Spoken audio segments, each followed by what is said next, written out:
ngebuat video joget-joget sembari operasi, sembari mainin organ tubuh si pasiennya. Dan I'm telling you that much, gue tadi bilang kan gak cuma satu pasien, tetapi setiap ada pasien yang mau operasi di rumah sakit tersebut, mereka bikin video itu. Lagi dimainin sama dokter pakai lagu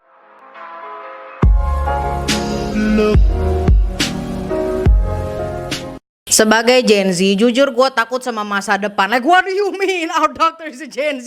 Gue baru nyadar juga kan, kalau generasi kita nih pasti umur 30-40, dokter kita juga Gen Z. Like, jujur agak ngeri kalau misalkan mereka lagi operasi terus lupa ini gue potongnya di bagian organ yang mana ya. Loh kok ini ada selang warna biru sama hitam. Kita buka YouTube tutorial aja yuk. Cukup, gue gak mau nge-slander Gen Z lagi. Just playing yo, gue percaya kok banyak banget generasi kita, apalagi udah advance seperti ini lah ya, banyak yang lebih cepet nangkep, apa bahasanya tuh, fast learning. I believe in y'all. Bakal banyak dokter yang talk chair, yang manjur. I believe in y'all. Please, mana kita di generasi apa-apa bisa pakai AI. Bitch, gue percaya Gen Z itu adalah generasi yang terbaik. And shout out to all the doctors di generasi Z ini, karena gila ya, apalagi yang model Gen Z itu dikit-dikit pengen healing, kalian kuat banget ada di fakultas kedokteran and become a doctor themselves. I am proud of you. Please, gue bakal butuh kalian in about 5 or 6 years. Kemungkinan gue ada operasi bedah kecantikan. Exactly, gue gak mau slender generasi gue sendiri, walaupun kita banyak ulah juga. Apalagi kita di masa apa-apa itu sosial media dan pengen viral. Termasuk gue juga pengen viral sih ya, biar gue terkenal gitu ya ampun. Please deh, gue sekarang mau slender millennials. Tapi lebih tepatnya sih bukan milenial secara garis besar ya. Lebih detailnya adalah millennials yang berusaha keras menjadi Gen Z. Dikarenakan tadi gue udah nge-mention tentang dokter, operasi, and stuff like that. Kalian udah lihat judulnya di thumbnail, jadinya udah nyambung lah ya gue mau ngebahas apaan. Jadi yes, gue akan membahas nih tentang dokter yang lagi jalanin operasi tapi malah TikTok.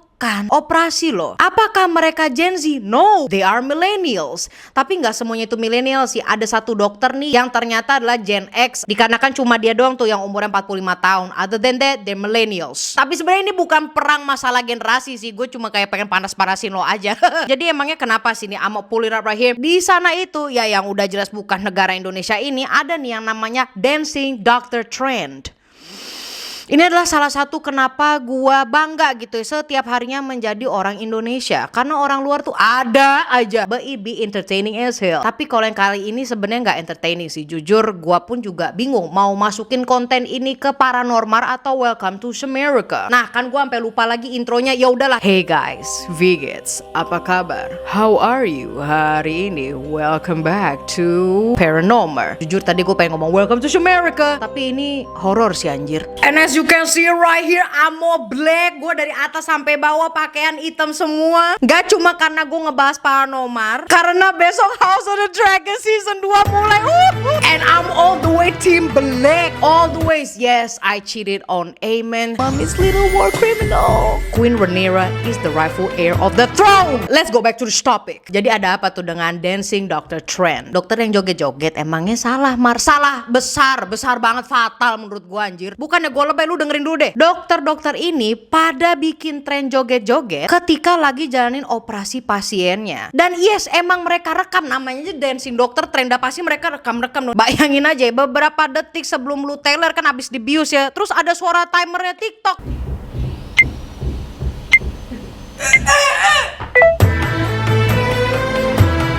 Nah dikarenakan Dancing Doctor Trend ini license mereka dicabut, rasain. Bayangin berapa tahun kalian ini kuliah kedokteran, belum lagi ditambah koas, itu nggak tahu berapa tahun, terus dicabut license-nya gara-gara TikTok Trend anjir. Dah lah daripada gue jelasin gitu kayak textbook, langsung aja gue kasih lihat videonya kayak gimana, oke? Latoya Arsheen was among the first to see video of Dr. Wendell Boutte making an incision and mugging for the camera while the rap song Cut It played. Your price is way too high, you need to cut it. Cut it, cut it, cut it, cut it. That's Arsheen on the table. Cut It is your song, girlfriend. You did awesome. The photo release form is signed only by a member of Boutte's staff, where Arsheen was supposed to sign is blank. On a lot of levels.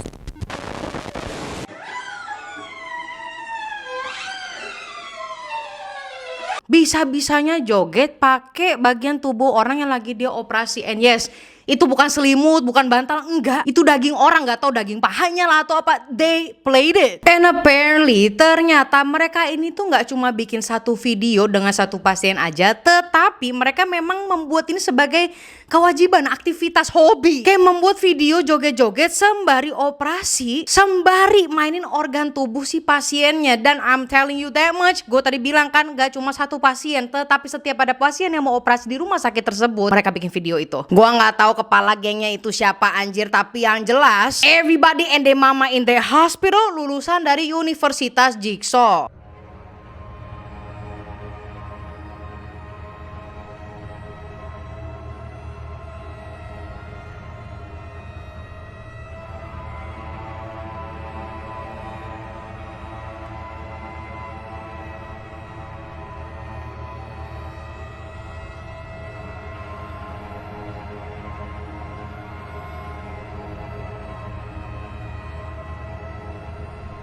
Now the thing is, sebelum video tren itu udah ada, ternyata diselidikin lagi kan lebih lanjut. Jadi ini ada seorang pasien yang namanya itu adalah Silma Cornelius. Silma Cornelius itu, dia sempatlah konsul ke salah satu dokter yang dalam video tersebut untuk hal-hal kecil aja. Tetapi si dokter ini membujuk dia untuk melakukan operasi besar. Jadinya, biar hasilnya itu lebih benar dan aman. Dan biaya operasi tersebut kurang lebih $11.000. Lu chat GPT aja deh $11.000 berapa anjir, ratusan juta lah udah pasti. Bahkan nih ya gak tahu gimana si Silma ini nambahin operasi kecantikan. Gimana coba tuh, jadi yang operasi gak tahu apa tuh satu yang majornya, terus dia pakai nambah cosmetic surgery. Yes, jadinya si Silma ini melakukan 2 operasi sama salah satu dokter di rumah sakit tersebut. Akhirnya pada tanggal 18 bulan Februari tahun 2006, jadi ini way back then ya, sebelum TikTok trend tadi yang gue bahas, Silma ini balik lagi deh tuh ke rumah sakitnya si dokter untuk melakukan operasi kecantikan tersebut. So what happened, 8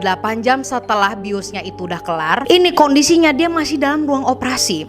And she thought operasinya udah selesai. Dikarenakan sekelilingnya dia itu gak ada dokter sama sekali, she's just there alone. Ternyata ya, bagian bawah perutnya itu belum dijahit dong. Oh my gosh, jadi belum kelar anjir, masih dalam proses. Tapi itu dokter udah gak tahu lah kemana. Ya lu bayangin, dia 8 jam dibius terus biusannya habis, dia nyadar itu masih kebelek, dia panik, kenalah cardiac arrest atau jantungnya tiba-tiba stop atau serangan jantung dikarenakan ada commotion di dalam ruangan tersebut. Yang bukannya datang itu dokter bedahnya, tetapi malah paramedics yang datang ke ruangan operasi tersebut. Dan paramedics ini butuh 30 menit untuk menjahit bagian perutnya yang masih kebelek itu. Lalu ini belum kelar nih, si Silma ini harus yang namanya turun lewat tangga dikarenakan gak ada lift yang cukup besar di situ untuk membawa stretchernya si Silma. Stretcher tuh bahasa Indonesianya aduh gue gak tahu apa, gue kasih aja gambarnya. Nah ini stretcher nih. Gimana anjir, namanya rumah sakit masa nggak ready? Nah ya udah deh tuh, ketika dia udah sampai ke lobby medical center, dia ini nggak bisa napas, jantungnya juga udah nggak bisa bekerja, nggak respons kan ya, dia jatuh kan tuh bok. Akhirnya dia baru bisa napas, dipakein ventilator. Namun sedihnya dia ini sampai kena cedera otak traumatik. Separah itu dong. Yes, ini adalah kasus sama dokter yang sama di dalam video Dancing Dr. Trent. Akhirnya dia kena kasus pengadilan dong, yang dimana si dokter gila ini sudah pasti harus membayar dengan nominal yang besar. Tetapi secara bersamaan dokter yang kita bahas ini di luar rumah sakit tersebut, dia mempunyai klinik mandiri sebagai dermatologist dan merupakan klinik yang sukses. Jadinya it is an easy money for her. Dia mau dikasih hukuman lah berapa ribu ratus dolar, I don't know, she could cover it.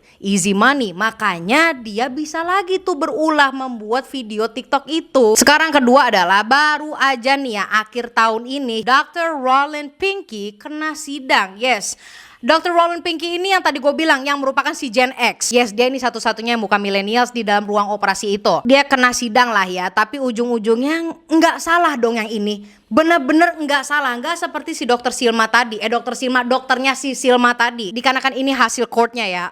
Dia joget-joget gitu, tidak membahayakan pasien sama sekali, maupun ada kesalahan di bagian medis. Maksud gue adalah kesalahan di medical procedure. Tetapi si Dr. Roland Pinky ini hanya dicap tidak profesional. Bentar, tapi dengan label tidak profesional bukannya itu berarti termasuk medical procedure yang salah ya anjir? This is what happen if you have money in America. Nggak cuma di Amerika doang sih, di Indonesia juga. If you have money, your problems don't even exist anymore. You know what I'm saying? Kayak di itu tuh, gue kemarin baru nonton tuh di Netflix filmnya TV serial Joko Anwar yang episode intinya endingnya nih, gue nggak mau spoiler banyak ya. Kalau orang yang punya jabatan, punya duit, punya posisi, your problems they gonna be like, they're gonna be blind. Exactly, ini sama aja kayak kasusnya Dancing Dr. Trent. So now what do you think about this case, y'all? Ya kan nih jatuhnya tuh mau gue bilang Welcome to America tapi horror karena bener-bener membahayakan kesehatan orang gitu loh. Nggak cuma physically but mentally too. Don't forget to like, subscribe, follow guys Instagram. Jangan lupa nonton House of the Dragon. Kalau kalian belum nonton, lo mending nonton